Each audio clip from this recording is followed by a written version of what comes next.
హైదరాబాద్ లో SBI office లో రికార్డులు మాయం చేసిన ప్రణీత్ రావు కేసులో సంచలన విషయాలు వెలుగులోకి వస్తున్నాయి. సీసీ కెమెరాలు ఆఫ్ చేసి ప్రణీత్ రికార్డులను మాయం చేసినట్లుగా తేలింది.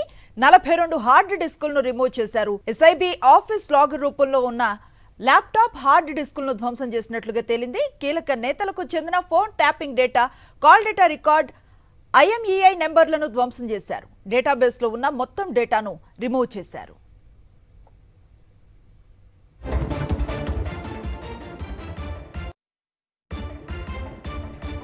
ఇదే అంశానికి సంబంధించిన మరింత సమాచారం మా కరెస్పాండెంట్ వాసు అందిస్తారు. వాసు, అనుశ్రీ, గత ప్రభుత్వంలో ఎస్ఐబిలో కీలక పోస్ట్ లో డిఎస్పీగా పనిచేసినటువంటి ప్రణీత్ రావు సస్పెన్షన్ తెలంగాణ రాష్ట్ర వ్యాప్తంగా సంచలనం తెస్తా ఉంది. తెలంగాణ పోలీస్ శాఖకు సంబంధించినటువంటి ఎస్ఐబి కీలక ఉద్యోగంలో ఉన్నప్పుడు డిఎస్పీ దుగ్గ్యాల ప్రణీత్ రావు అనేటువంటి వ్యక్తి ప్రభుత్వానికి అగ్నెస్ట్ గా, అంటే కొంతమంది ప్రతిపక్ష నేతలతో పాటు ఇతర రాజకీయ పార్టీ నేతల ఫోన్ రికార్డులు చేశారు అనే అంశానికి సంబంధించి కూడా ఆరోపణలు ఉన్నాయి.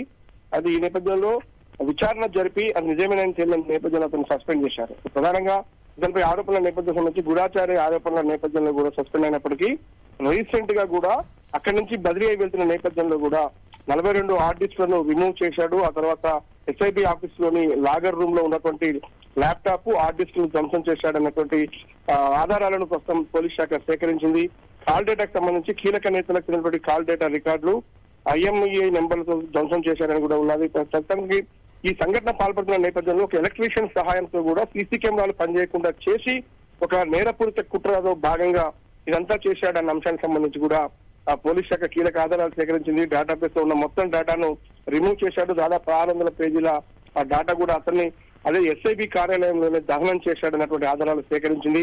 దీనికి సంబంధించి ప్రస్తుతం అతను ఎక్కడికి పోకుండా డీజీపీ ప్రధాన కార్యాలయంలో రిపోర్ట్ చేయాలి అని ఒక ఆదేశాలు త్వరలోనే అతని పైన కేసు నమోదు చేసి అరెస్టు కూడా రంగం సిద్ధమైనట్టు తెలుస్తోంది. ప్రణీత్ రావు సంబంధించి గత ప్రభుత్వంలో ఉన్నటువంటి పెద్దలతో కూడా చాలా సన్నిహితంగా మెలిగాడు. వాళ్ళ కన్సర్న్లలో పనిచేశాడు. చాలా మంది ప్రతిపక్ష నేతలకు సంబంధించినటువంటి కాల్ డేటా మొత్తం కూడా తీసుకోవడం జరిగిందన్న అంశానికి సంబంధించి అయితే ప్రస్తుతం తాజా కాంగ్రెస్ ప్రభుత్వం మాత్రం దీనిపైన పూర్తి స్థాయిలో దృష్టి సారించింది. ప్రణీత్ రావును అవసరమైతే అరెస్ట్ చేసి రిమాండ్ తరలించేందుకు ప్రయత్నాలు చేస్తున్నారు. దీని వెనకాల ఎవరెవరున్నారో ఆ పూర్తి స్థాయి దర్యాప్తు అయితే ప్రస్తుతం కొనసాగుతా ఉంది. Right, thank you Vasu.